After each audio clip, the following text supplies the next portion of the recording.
Hello and welcome to physics corner. Myself Mayank Bhardwaj. आज हम gradient, divergence और curl के बारे में पढ़ रहे हैं। तो ये अपना ईएमटी का कौन सा टॉपिक होगा? जो आपके पास ईएमटी है उसका टॉपिक होगा ईडी टॉपिक 18। ठीक है, तो ये आपके पास टॉपिक होगा, तो इसके बारे में देखिएगा। सबसे पहले ग्रेडियंट के बारे में पढ़ते हैं, तो किस तरीके से स्टडी करते हैं इसकी वो देखिएगा। ठीक है, तो स्टार्ट कीजिएगा अपने नोट्स बनाना। ठीक है, तो ग्रेडियंट के किस तरीके से स्टडी करते हैं वो देखिएगा। ठीक है, तो जैसे ही आपके पास कोई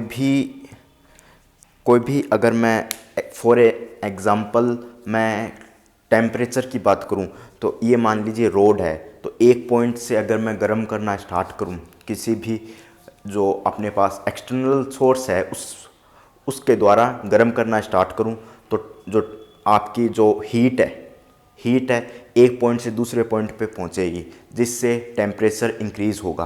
कुछ जगह टेम्परेचर शुरू में टेम्परेचर यहाँ पर ज़्यादा होगा, टेम्परेचर लास्ट आते आते कम टेम्परेचर होगा। ठीक है, तो ये जो टेम्परेचर का चेंजमेंट है, इस टेम्परेचर के चेंजमेंट को हम ग्रेडियंट से शो करते हैं। यानी आपके पास जो भी टेम्परेचर होगा एक स्केलर क्वांटिटी है। टेम्परेचर आपके पास क्या है? स्केलर क्वांटिटी है।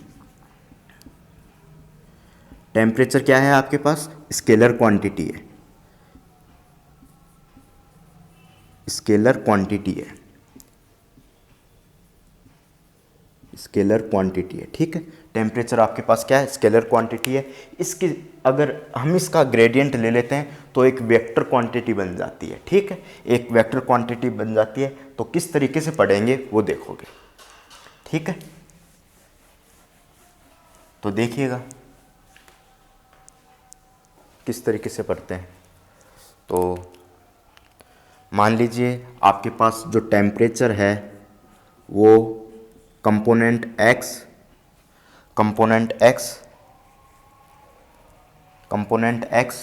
वाई और जेड पे डिपेंड कर रहा है। ठीक है, अगर मैं इसको dt से शो करूं तो dt को कैसे लिखूंगा मैं? dt को कैसे लिखूंगा? डेल टी और डेल एक्स dx। ठीक है, प्लस डेल टी और del y dy, plus del t और डेल जेड dz। ठीक है भाई, अब मैं क्या करना चाह रहा हूं कि इस पार्ट को इस पार्ट में से इस पार्ट में से अलग करना चाह रहा हूं। तो किस तरीके से करूंगा अलग वो देखोगे। तो आपके पास dt equal to del t और डेल एक्स आई कैप, वेक्टर फॉर्मेट में लिख रहा हूँ मैं। जो पार्ट मैं अलग करना चाह रहा हूँ, ये वाला पार्ट मैं अलग करना चाह रहा हूँ, इसमें से ये वाला पार्ट अलग करना चाह रहा हूँ, इसमें से ये वाला पार्ट अलग करना चाह रहा हूँ, तो वेक्टर फॉर्मेट में लिख रहा हूँ। डेल टी और डेल वाई जे कैप, डेल टी और डेल जेड के कैप। ठीक है, और इसमें से dx आई कैप, dy जे कैप और dz के कैप। ठीक है, ये दोनों पार्ट मैंने अलग लिख दिए। जैसे आपके पास dx आई कैप है तो इससे मल्टीप्लाई होके यही इक्वेशन बन जाएगी दोबारा से।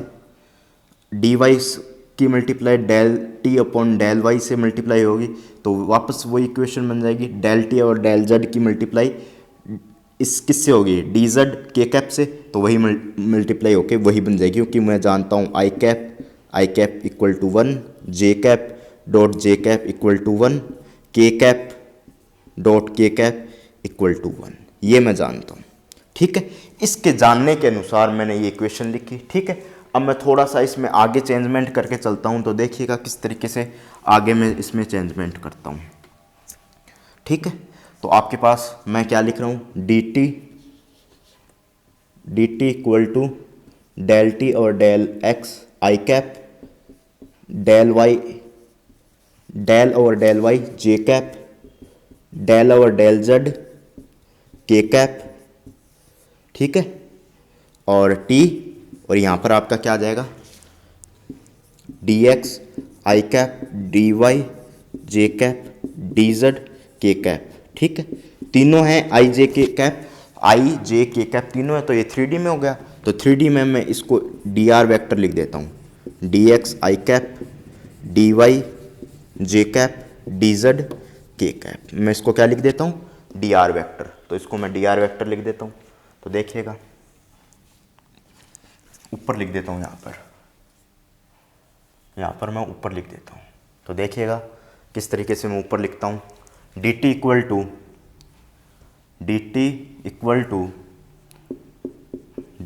टू क्या हो जाएगा, ये टोटल पार्ट आपका क्या कहलाएगा, ग्रेडियंट कहलाएगा। ये टोटल पार्ट किसका ग्रेडियंट कहलाएगा, टेम्परेचर का ग्रेडियंट कहलाएगा। तो ये आपके पास टेम्परेचर का ग्रेडियंट हो गया, ठीक है। और इसको मैं डी आर वैक्टर लिख देता हूँ, इसको मैं डी आर वैक्टर लिख देता हूँ, ठीक है। ये आपकी इक्वेशन बनी है, ठीक है। अब नेक्स्ट चलते हैं। तो देखिएगा, इतना नोट कीजिए फिर आगे चलते हैं, इतना फटाफट नोट कीजिए फिर आगे चलते हैं।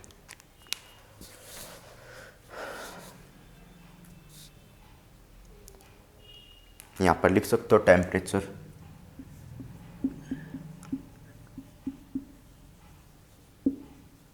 ठीक है। ये आपका क्या होगा, टेम्परेचर, नोट कर लीजिए।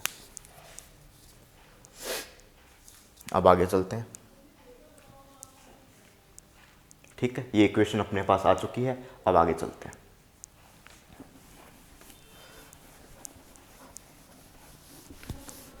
किस तरीके से, अब देखिएगा किस तरीके से आगे बढ़ते हैं।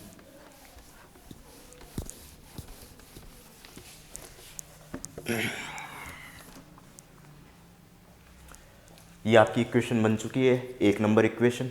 तो अब आप देखोगे इसको मुझे मैक्सिमम करना है, तो एग्जाम्पल लेके के देख लीजिएगा, एग्जाम्पल लूँगा तो उससे ज़्यादा समझोगे आप।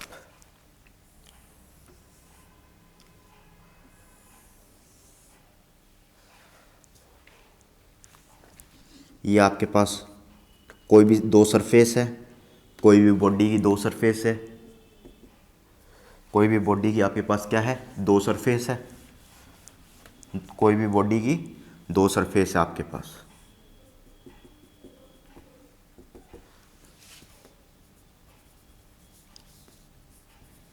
ठीक है, इसका मान लीजिए टेम्परेचर T है, इसका temperature T plus D T है, ठीक, T प्लस डी टी है, इसका टेम्परेचर क्या हो गया, T प्लस डी टी, ठीक है। और ये डिस्टेंस दोनों के बीच की dr है, ठीक है। जो इन दोनों के बीच में जो मैक्सिमम चेंज दिखाया जा रहा है वो मान लीजिए एंगल थीटा से दिखाया जा रहा है। जो मैक्सिमम चेंज होगा, अगर मैं थीटा को चेंज करूँगा तो मैक्सिमम चेंजमेंट रिप्रेजेंट किया जाएगा। जो मैक्सिमम चेंजमेंट रिप्रेजेंट किया जाएगा वो ग्रेडियंट से शो किया जाएगा, ठीक है। अगर ये थीटा एंगल है, ठीक है, ये थीटा एंगल है और मुझे चेंज करना है, मैक्सिमम चेंज करना है, तो मैं डी टी को कैसे लिख दूंगा, ये डॉट प्रोडक्ट है, ये डॉट प्रोडक्ट हो गया क्योंकि ये भी आपके पास डी आर वैक्टर हो गया, ठीक है। तो दोनों के बीच में डॉट प्रोडक्ट हो गया, तो मैं इसको हटाऊँ तो आपके पास क्या आ जाएगा, del T D R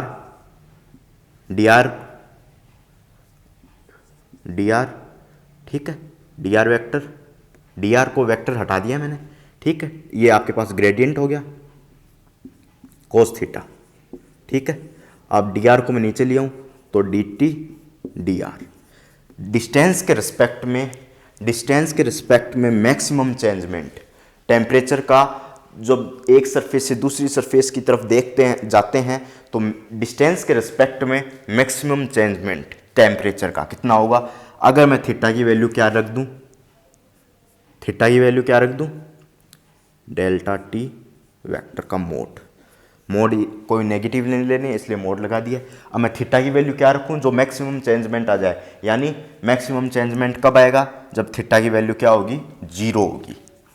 theta की वैल्यू 0 होगी तो कोस 0 की वैल्यू क्या हो जाएगी, 1 हो जाएगी।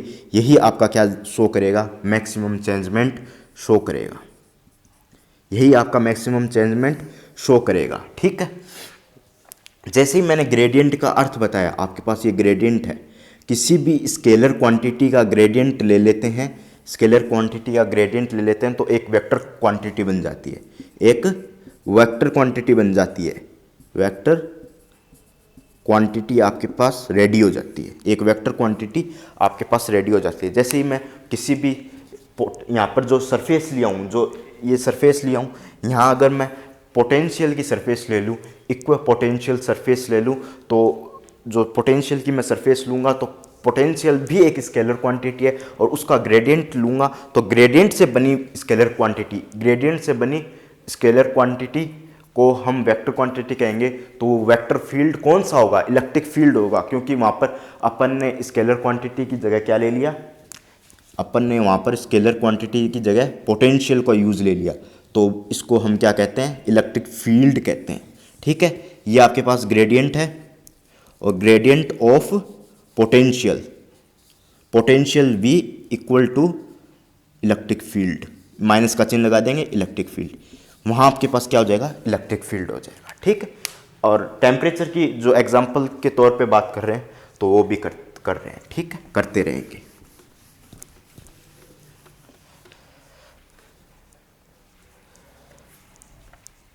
ठीक है, अब आगे चलते हैं, ये बात लिख लेते हैं। Maximum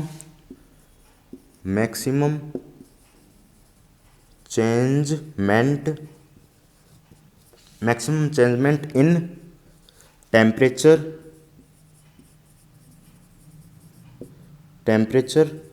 with respect to distance at angle. Maximum changement in temperature with respect to distance is del t का mode at the angle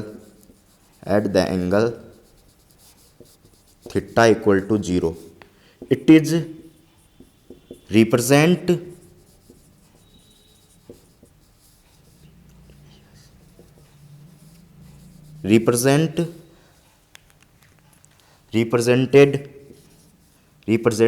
maximum change in the rate of temperature. ठीक है, इतना नोट करके चलोगे। फिर इसके हम फिजिकल रिप्रेजेंटेशन की बात करते हैं, फिजिकल रिप्रेजेंटेशन की बात करते हैं, इतना नोट कर लीजिए।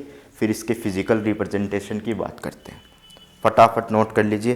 फिर इसके फिजिकल रिप्रेजेंटेशन की बात करते हैं, फिर इसके फिजिकल रिप्रेजेंटेशन की बात करते हैं, फटाफट नोट कीजिए।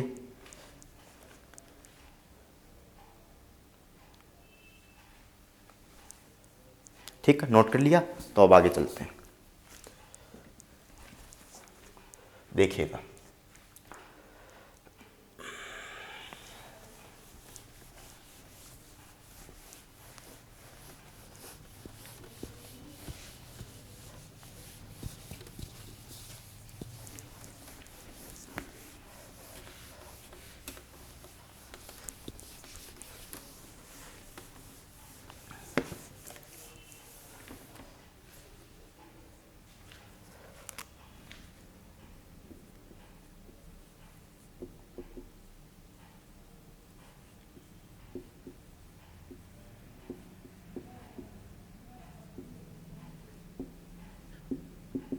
फिजिकल रिप्रेजेंटेशन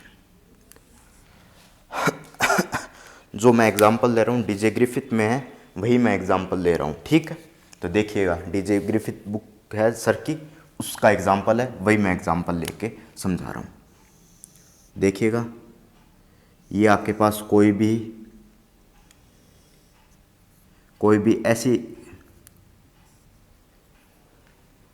आपके पास, ये मान लीजिए ये आपके पास पर्वत है, तो पर्वत की चोटी पर कोई भी व्यक्ति खड़ा है।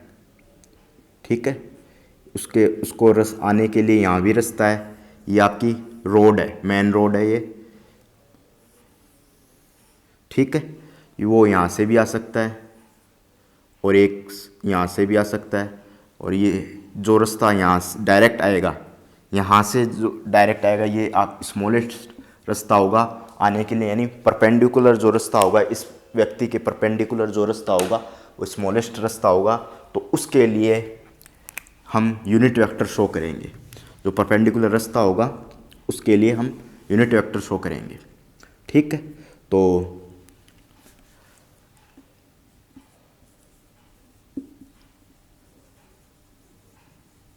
ठीक है, यूनिट वेक्टर शो करेंगे। किस तरीके से यूनिट वेक्टर शो करेंगे वो देखोगे, ठीक है। किस तरीके से यूनिट वेक्टर शो करेंगे लिखोगे, physically representation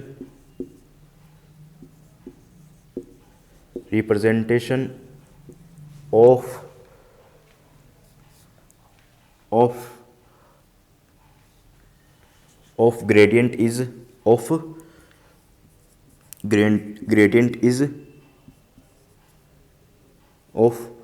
gradient is perpendicular way, ठीक है। Physically representation of gradient is perpendicular way, perpendicular way के द्वारा हम फिजिकली रिप्रेजेंटेशन करते हैं, ठीक है। This type of perpendicular way, this type of perpendicular way is represent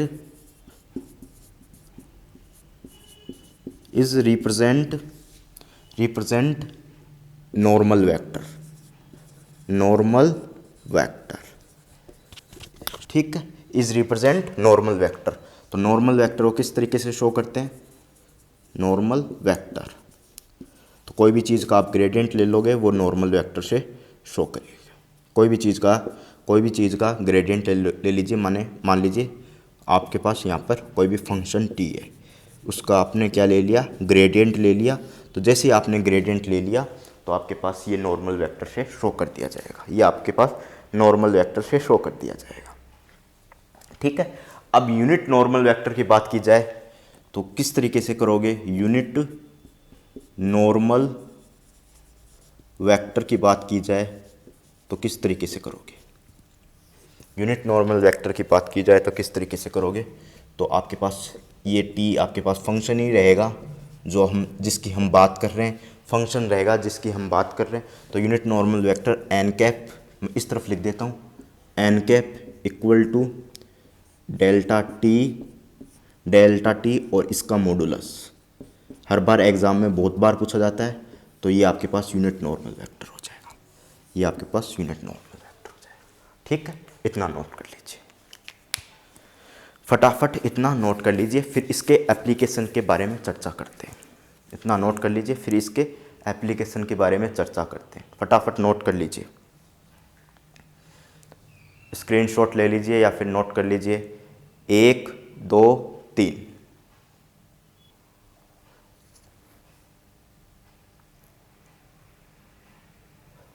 ठीक है भाई। अब आगे चलते हैं, किस तरीके से आगे बढ़ते हैं। तो एप्लीकेशन ऑफ ग्रेडियंट के बारे में चर्चा करते हैं। तो देखिएगा एप्लीकेशन ऑफ ग्रेडियंट की किस तरीके से चर्चा करते हैं वो देखिएगा। Application of gradient, application of gradient, ठीक है भाई। तो पहला एप्लीकेशन है आपका जो उस पर चर्चा करते हैं। जो आपके पास पहला एप्लीकेशन है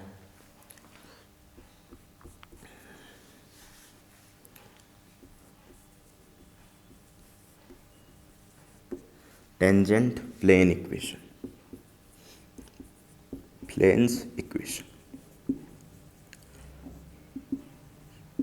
तो समझना थोड़ा ध्यान से ही। टेंजेंट प्लेन इक्वेशन की बात कर रहे हैं, थोड़ा ध्यान से समझना इसको, ठीक है, थोड़ा ध्यान से समझना, ठीक है।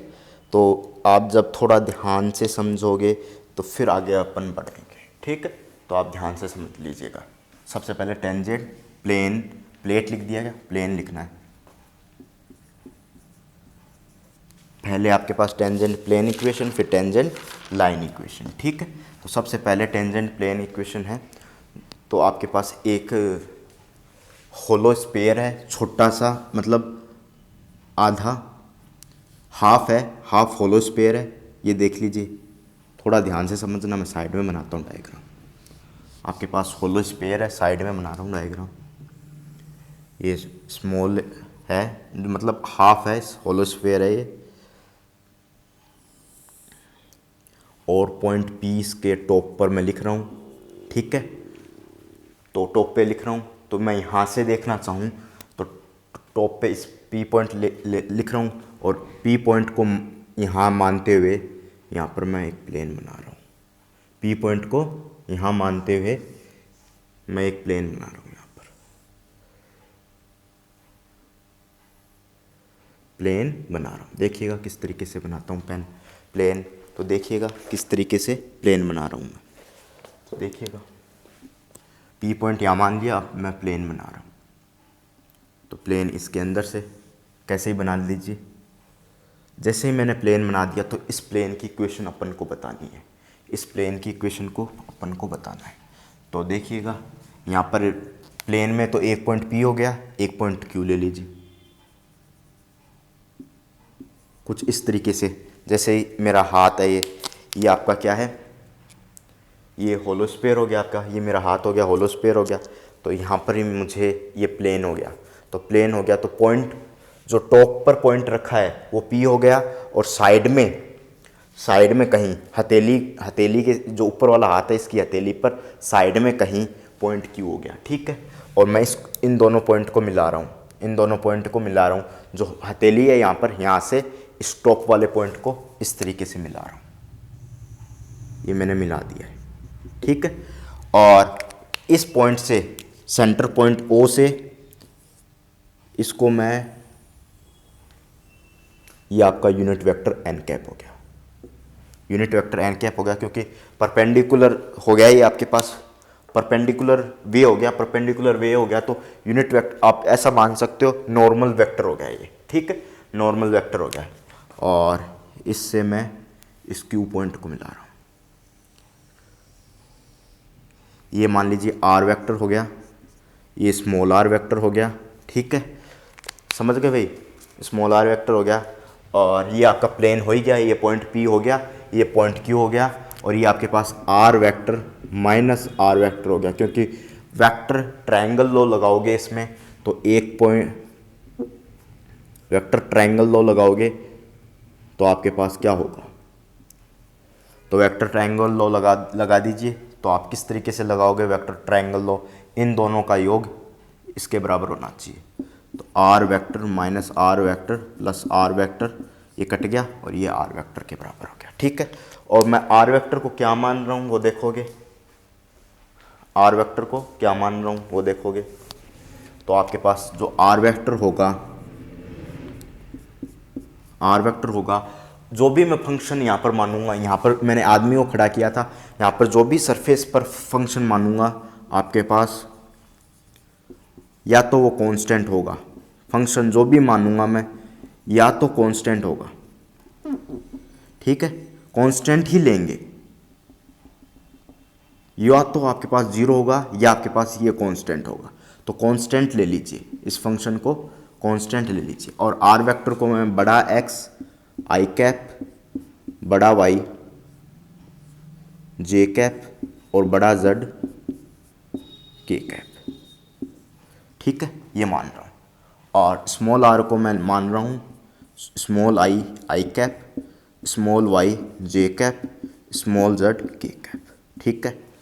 और मुझे क्या करना है, ये इसके परपेंडिकुलर है, एन कैप किसके परपेंडिकुलर है, r vector minus r vector के परपेंडिकुलर है।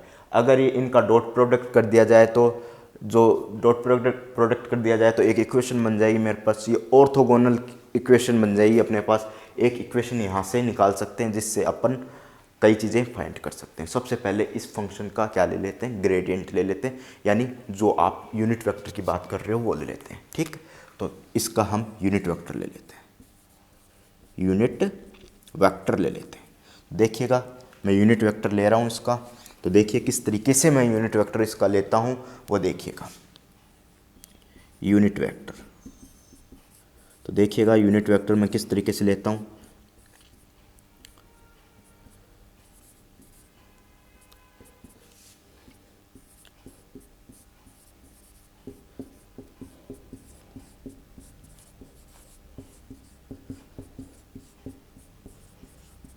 ये आपके पास क्या हो गया, इसका यूनिट वेक्टर हो गया। ठीक है, अब मुझे ये एक दोनों एन कैप और आर माइनस आर वेक्टर एक दूसरे के 90 डिग्री का एंगल बन रहा है, तो 90 डिग्री का एंगल बन रहा है तो ये ऑर्थोगोनल की इक्वेशन लगा सकते हैं अपन। ठीक है, ये आपके पास यूनिट वेक्टर आ गया, ये एन कैप के बराबर है। तो जो इक्वेशन होगी आपके पास r vector minus r vector क्या होगी, यूनिट वेक्टर एन कैप 0 और एन कैप की जगह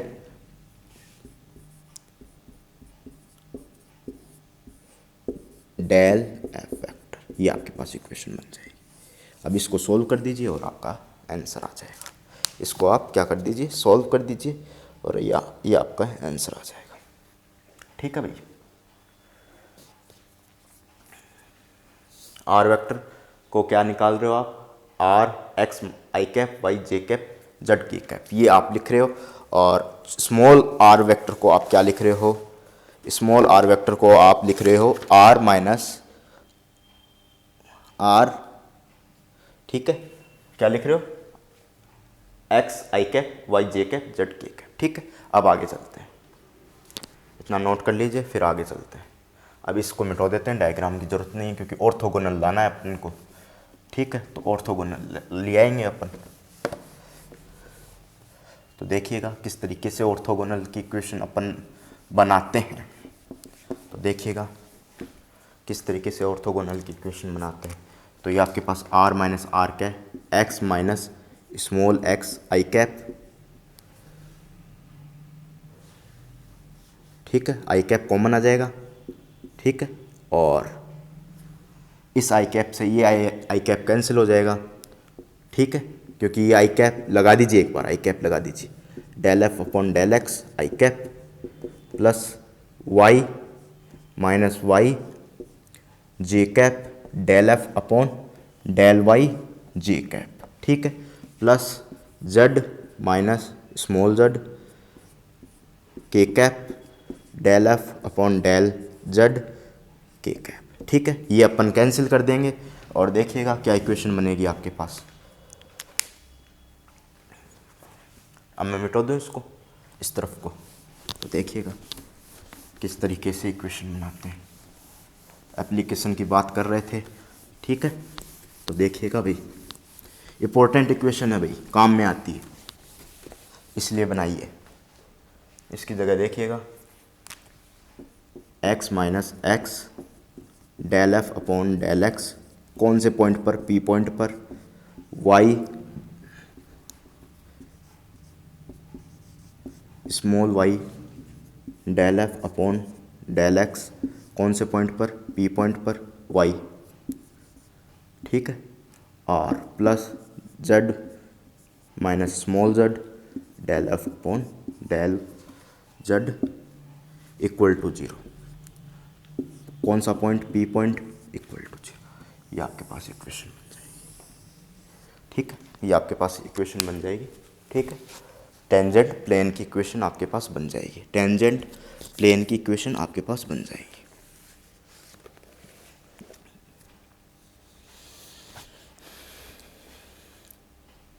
ठीक है, टेंजेंट इक्वेशन की बन गई आपके पास इक्वेशन।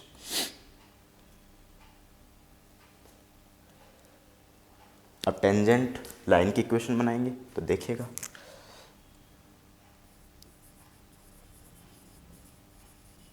टेंजेंट लाइन की जो सिमिलर होगी, इसमें क्रॉस प्रोडक्ट हो जाएगा। इसमें डॉट प्रोडक्ट हुआ था, अब क्रॉस प्रोडक्ट कर दोगे और आपके पास ये इक्वेशन आ जाएगी। करके देखना भाई, क्रॉस प्रोडक्ट करके देखना। किसका क्रॉस प्रोडक्ट? यूनिट वेक्टर का और cross product r vector minus r vector का। ठीक है, क्रॉस प्रोडक्ट करोगे तो देखिएगा क्या इक्वेशन बनेगी। पी पॉइंट पर इक्वल टू वाई माइनस ये y minus y upon del F upon del y p point पर, और ये बराबर z minus z upon del F upon del z p point पर। ठीक है,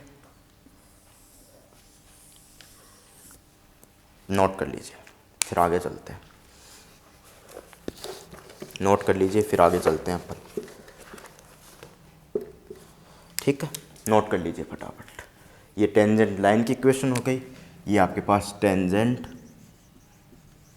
प्लेन की इक्वेशन हो गई। ठीक है, ये आपके पास टेंजेंट प्लेन की इक्वेशन हो गई, ये आपके पास टेंजेंट लाइन की इक्वेशन हो गई। ठीक है, फिर कुछ क्वेश्चन भी करेंगे, इतना नोट कीजिए पहले। यहाँ पर क्रॉस प्रोडक्ट होगा और यहाँ पर आपके पास डॉट प्रोडक्ट होगा। R vector minus r vector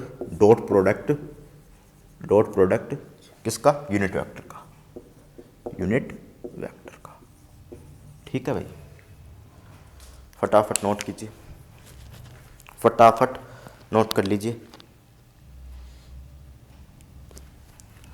अब लास्ट है इसका एप्लीकेशन, डायरेक्शनल डेरिवेटिव है, वो देख लीजिए किस तरीके से करते हैं डायरेक्शनल डेरिवेटिव को।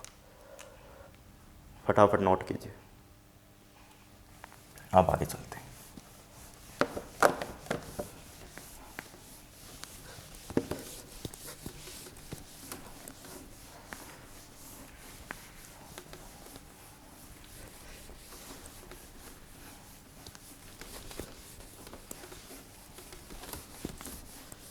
डायरेक्शनल डेरिवेटिव की बात करते हैं तो देखिएगा, डायरेक्शनल डेरिवेटिव की ज़्यादा चर्चा जब सवाल आएंगे डायरेक्शनल डेरिवेटिव के जब करेंगे अपन। ठीक है, डायरेक्शनल डेरिवेटिव की जब करेंगे, पर छोटा सा अपन फॉर्मूला पढ़ लेते हैं अभी। ठीक है, फिर बात करेंगे डायरेक्शनल डेरिवेटिव का जो सवाल आएगा वो डिटेल में बात करेंगे। ठीक है भाई, ठीक है, पूरे टाइम बस डायरेक्शनल डेरिवेटिव के सवाल करेंगे जब डायरेक्शनल डेरिवेटिव की बात करेंगे। ठीक है, तो देखिएगा परिभाषा देख लेते हैं आज केवल। Directional derivative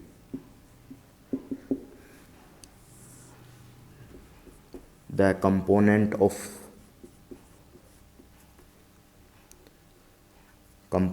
of gradient is in the direction of किसकी डायरेक्शन में होगा? in the direction of a vector is known as directional derivative। Directional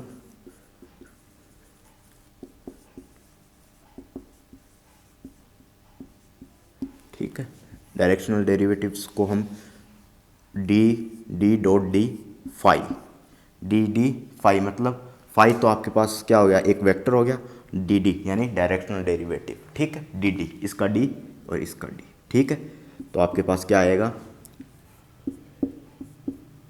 कोई भी फंक्शन f और उसकी डायरेक्शनल डेरिवेटिव का यूनिट वेक्टर। ठीक, ये अपन ले लेंगे, ये होगा आपके पास डायरेक्शनल डेरिवेटिव डी फाई। ठीक है, इसकी डिटेल में चर्चा करेंगे अपन डायरेक्शनल डेरिवेटिव की। केवल अब चर्चा करते हैं कौन सा ये वेक्टर अपन यूज़ लेंगे, कौन सा वेक्टर यूज़ लेंगे, कौन सा फंक्शन यहाँ पर यूज़ लेंगे, जब सवाल आएंगे उस पर चर्चा करेंगे। ठीक है, तो अब सवाल की स्टार्टिंग करते हैं, ग्रेडियंट के सवाल की स्टार्टिंग करते हैं। तो किस तरीके से स्टार्टिंग करते हैं वो देखिएगा, इतना नोट करके चलिए भाई।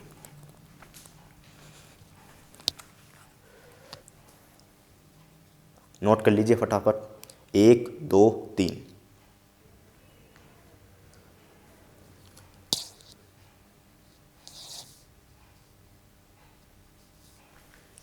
देखिएगा भाई, नेक्स्ट सवाल है अपना, जो सवाल ले रहे थे, gradient of F R is, F bracket में जो फंक्शन है एफ किसका है, आर का फंक्शन है, किस तरीके से सॉल्व करते हैं वो देखिएगा। ठीक है, तो आपके पास ग्रेडियंट किसका लेना है, ये प्राइम लगाया हुआ है या डेरिवेटिव लिया हुआ है। ठीक है, तो एफ आर, ठीक है, अगर मैं एक के रिस्पेक्ट में ले लूँ, एक्स के रिस्पेक्ट में ले लूँ, तब भी अपने पास आ जाएगी सारी चीज़ें। तो एक्स के रिस्पेक्ट में लेकर सबका मैं क्या लगा दूँ, सबका क्या लगा दूँ, आई लगा दूँ, सबका समेसन लगा दूँ, तो सब एक्स वाई जेड तीनों कंपोनेंट में इसका डेरिवेटिव हो जाएगा। ठीक है, तो देखिएगा, I cap del over del X F R vector, vector नहीं है ना, ठीक है, ये हो जाएगा। ठीक है, अब मैंने ये कर दिया है, अब मैं इसका डेरिवेटिव ले रहा हूँ, तो फंक्शन आर का है, तो आर वेक्टर क्या हो जाएगा, एक्स आई कैप वाई जे कैप जेड के कैप। ठीक है, अगर इसका मोड ले लूँ मैं, मोड ले लेता हूँ, देखिएगा ये हो जाएगा एक्स स्क्वायर, और मुझे डेल एफ आर लेना है, तो सबसे पहले क्या लूँगा मैं, डेल एक्स एफ आर, ठीक है, आई कैप, ये करूँगा। तो इसमें सबसे पहले मुझे क्या करना है, इसका डेरिवेटिव एफ एक्स के रिस्पेक्ट में करना है। तो देखिएगा, ये आर आपके पास है ही, एक्स के रिस्पेक्ट में इसका डेरिवेटिव कर दीजिए। तो कैसे करोगे, डेल आर और डेल एक्स इक्वल टू, ये आ जाएगी आपके पास क्वांटिटी नीचे, x square plus y square plus z square, ये तो बताने की ज़रूरत नहीं है, इसका डेरिवेटिव करोगे ऊपर 1, और फिर इसका करोगे x square plus y square plus z square. जैसे ही 1 हाफ है, हाफ में से एक निकालोगे तो माइनस हाफ आ जाएगा, ये नीचे आ जाएगा। ठीक है, ये नीचे आ जाएगा। ठीक है, 2, ये मैंने 2 लिख दिया है, और इसका अंदर डेरिवेटिव केवल एक्स के रिस्पेक्ट में करोगे तो 2x, तो ये एक्स से 2 से 2 कैंसिल हो जाएगा, x, और इसको क्या लिख दोगे, r लिख दोगे वापस, तो x अपॉन आर इसकी क्या हो जाएगी, वैल्यू हो जाएगी, x अपॉन आर क्या हो जाएगी इसकी, आपके पास वैल्यू हो जाएगी। तो देखिएगा किस तरीके से आगे सॉल्व करते हैं, x अपॉन आर हो गई ना इसकी वैल्यू, तो इसकी वैल्यू x अपॉन आर हो गई। ठीक है, अब इसमें आगे करते हैं, तो देखिएगा किस तरीके से करते हैं।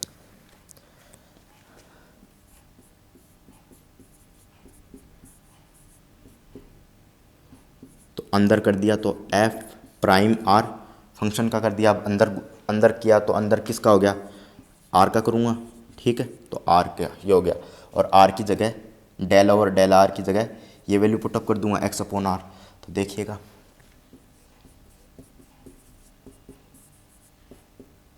आई कैप को मत भूलो भाई, आई कैप और f prime r x upon r. ठीक है, एक्स अपॉन आर। आगे चलते हैं, इसको मिटा दूँ साइड वाले को। ठीक है, हमेशा अब यहाँ लिख देता हूँ साइड में कहीं, r over x equal to क्या लिखा था, एक्स अपॉन आर। ठीक है, अब जैसे ही मैंने एक्स अपॉन आर लिख दिया इसकी जगह, अब आगे देखिएगा, आई, और इसको बाहर ले लीजिए, f prime r, r upon r, ये दोनों बाहर चले गए, आई कैप और एक्स, तो एक्स वाई जेड तीनों बनेंगे, तो ये आपके पास क्या बनेगा, एफ आर वेक्टर, ये क्या बनेगा, आर वेक्टर, ये आपका आंसर हो जाएगा, ये आपका आंसर हो जाएगा। और ऑप्शन वाइज मैच किया जाए तो ये ऑप्शन आपका करेक्ट हो जाएगा, ऑप्शन ए। ठीक है, नोट कर लीजिए, कुछ ज़्यादा ट्रिकी है नहीं, क्योंकि एक्स यहाँ पर भी आएगा, वाई यहाँ पर भी आएगा, जेड यहाँ पर भी आएगा, तो मैंने केवल समेसन लगा के इसको यहाँ पर ही रख दिया, यहाँ पर इसको समेसन लगा के यहीं रख दिया है। ठीक है, और समेसन लगाया हुआ है सब में, तो यहाँ पर सीधा ही इसको मैंने आर वेक्टर लिख दिया। सब में से ये क्वांटिटी कॉमन होकर बाहर निकलेगी, मैं वाई जेड को क्यों घसीटता फिरूँ बार बार। ठीक, तो इसलिए मैंने ये मेथड का यूज़ लिया। ठीक, इतना नोट कर लीजिए। फिर आगे चलते हैं, फटाफट नोट कर लीजिए, फिर अगले सवाल में चलते हैं। फटाफट नोट कर लीजिए, फिर अगले सवाल में चलते हैं। नोट कर लीजिए 1 2 3। नेक्स्ट आपके पास 2 सवाल हैं, देखिएगा किस तरीके से सॉल्व करोगे इन 2 सवालों को। कोशिश कीजिए 2 सवालों को सॉल्व कीजिए, कोशिश कीजिएगा भाई। ये सवाल है और ये सवाल है, ठीक है। तो सबसे पहले मैं नीचे वाला सवाल कर रहा हूँ, तो देखिएगा किस तरीके से करोगे। डेल एफ आर को तो आपने निकाला ही है, क्या निकाला है? F prime r upon r, just अभी किया है थोड़ी देर पहले, ये है, ठीक है। अब इसके साथ डॉट प्रोडक्ट किसका करोगे, क्रॉस प्रोडक्ट किसका करोगे? आर वेक्टर का। जो भी आपके पास आर वेक्टर है सेम सेम है, जब कोई भी चीज़ आई कैप क्रॉस आई कैप सेम सेम होते हैं जब जीरो आता है, ठीक है। आई जे के साथ करते हो जब के कैप आता है, कुछ इस तरीके से गोल घूमता है, आई कैप साइकिल बनती है इस तरीके से, जे कैप के कैप। 2 का प्रोडक्ट करते हो तो तीसरा आता है, ठीक है। परंतु सेम सेम करते हो तो जीरो आता है। वैसे आर वेक्टर सेम सेम है, तो क्रॉस प्रोडक्ट करोगे तो इसकी वैल्यू क्या आएगी? जीरो आएगी। तो ऑप्शन ए करेक्ट होगा। सेकंड वाला करके दिखाइए, लॉग आर वाला, ठीक है भाई। लॉग आर वाला करके दिखाइए किस तरीके से करते हो लॉग आर वाला। तो देखिएगा लॉग आर वाला किस तरीके से करोगे। तो आपके पास ये करना है लॉग आर, ठीक है। तो वही बना लीजिए आप,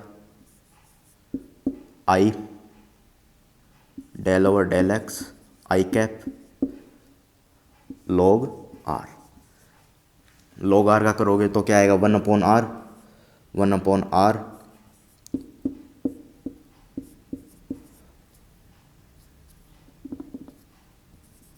एक्स, 1 अपॉन आर आ गया। फिर आर का करोगे डेल ओवर डेल आर, ठीक है। और आर का करोगे डेल ओवर डेल आर, और ये आई कैप, ठीक है। ये आपके पास क्या आएगा? आई कैप, ठीक है। नोट कर लीजिए, ये आपके पास क्या आ गया? आई कैप आ गया, ठीक है। और इसकी जगह वैल्यू पुटअप करोगे, क्या आएगा आपके पास? एक्स अपॉन आर, ये तो सोल्व कर चुके अपन, तो ये एक्स अपॉन आर आएगा, तो एक्स अपॉन आर पुटअप कर दीजिए। इसकी जगह क्या पुटअप करोगे? एक्स अपॉन आर, ठीक है। ये आई कैप है, और 1 अपॉन आर स्क्वायर बाहर, एक्स आई कैप। एक्स आई कैप को क्या लिखोगे? वेक्टर में लिख दीजिए, क्योंकि एक्स वाई जेड तीनों आएंगे, तो आपके पास वेक्टर क्या बनेगा? आर वेक्टर बनेगा। तो ये ऑप्शन बी करेक्ट हो जाएगा, बी नंबर ऑप्शन करेक्ट हो जाएगा। ये आपका क्या हो जाएगा? आंसर हो जाएगा, ठीक है। इसका आंसर जीरो हो गया। कैसे करोगे? इसका जो एफ आर निकालते हो वो क्या होता है? F prime r, r vector, r vector. अब इसकी जगह क्रॉस आर वेक्टर करोगे, तो इसकी जगह आर क्रॉस वेक्टर करोगे तो इसकी वैल्यू जीरो आ जाएगी। ये इसका आंसर, ये इसका आंसर, ठीक है। नोट कर लीजिए, फटाफट नोट कर लीजिए, फिर आगे चलते हैं। फटाफट नोट कर लीजिए, फिर आगे चलते हैं। इसका कर दीजिए एफ आर की पावर एन। इसका कैसे करोगे? इसका कर दीजिए, इसका कर दीजिए 1 अपॉन आर, ठीक है। इन दोनों का कर दीजिए, ठीक है। ये आपका होमवर्क है, ये दोनों का करके लाइए, ये आपका होमवर्क है, ठीक है। ये अगर एन पे लागू हो रहा है, ये सभी किस पे लागू हो रहा है? सारे एन पर लागू हो रहा है, तो ये सारे आर वाले पे ये फॉर्मूला लागू हो जाएगा इसका, ठीक है। ये होमवर्क करके लाना। इसका जो आंसर आएगा आपके पास, मैं लिख देता हूँ डायरेक्ट, क्या आंसर आता है इसका। जो इसका आंसर आता है एन आर एन माइनस 2, ठीक, ये इसका आंसर आता है, ठीक है। आर कैप, ये इसका डायरेक्ट आंसर आता है। तो इसी फॉर्मूले पर सारे हो जाएंगे, ठीक है। इसी फॉर्मूले से क्या हो जाएंगे? ये सारे सोल्व हो जाएंगे, ठीक है। ये फॉर्मूले को सोल्व कर दीजिए, होमवर्क के तौर पे ये आपके पास रहेगा क्वेश्चन 2, ठीक है। अब आगे चलते हैं क्वेश्चंस में। कुछ आगे नॉर्मल वेक्टर के क्वेश्चंस निकालते हैं, इतना नोट कर लीजिए, ठीक है। इतना नोट कीजिए।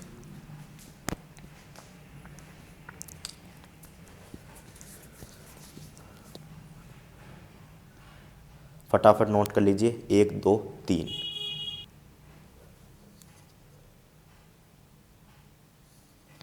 देखिएगा नेक्स्ट सवाल है अपना, unit normal vector to the level surface x square plus y square minus z बराबर 4 एट पॉइंट 1 1 माइनस 2 इच। ठीक है, यूनिट नॉर्मल वेक्टर बताना है तो किस तरीके से बताओगे। तो ये आपके पास लेवल सरफेस दे रखी है, तो सबसे पहले आप सरफेस नोट करोगे कौन कौन क्या सरफेस आपको गिवन है।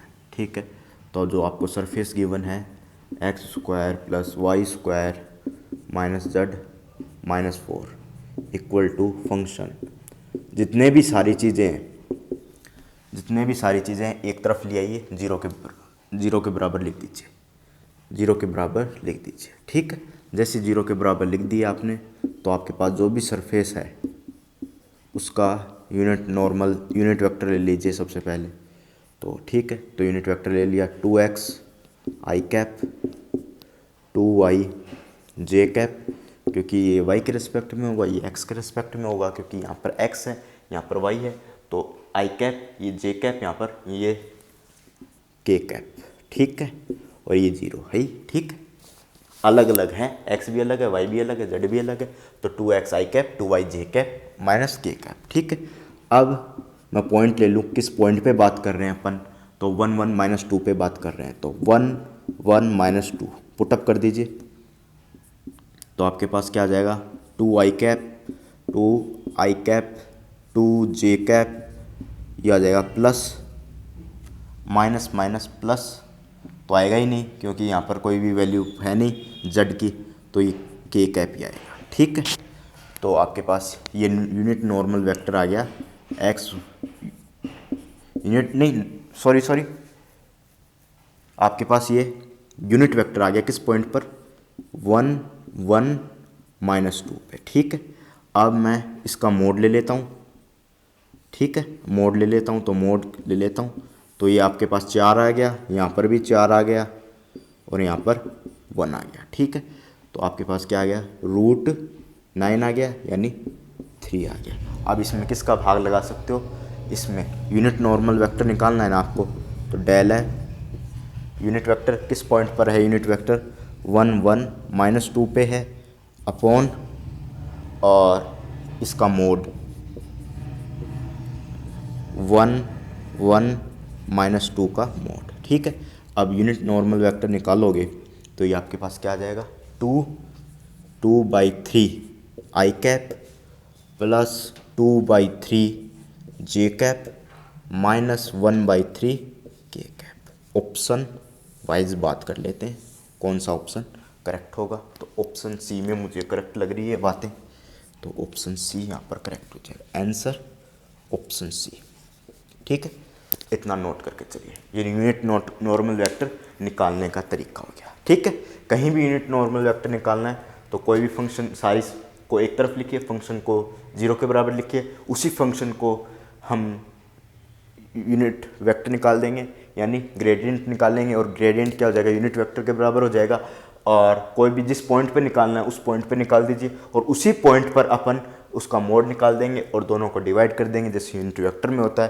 तो यूनिट नॉर्मल वेक्टर की परिभाषा है और यही कहानी है। ठीक है, नेक्स्ट क्लास में इतना नोट कीजिए, फिर नेक्स्ट क्लास की बात करेंगे अपन क्या पढ़ेंगे नेक्स्ट क्लास में, फटाफट नोट कर लीजिए इतना।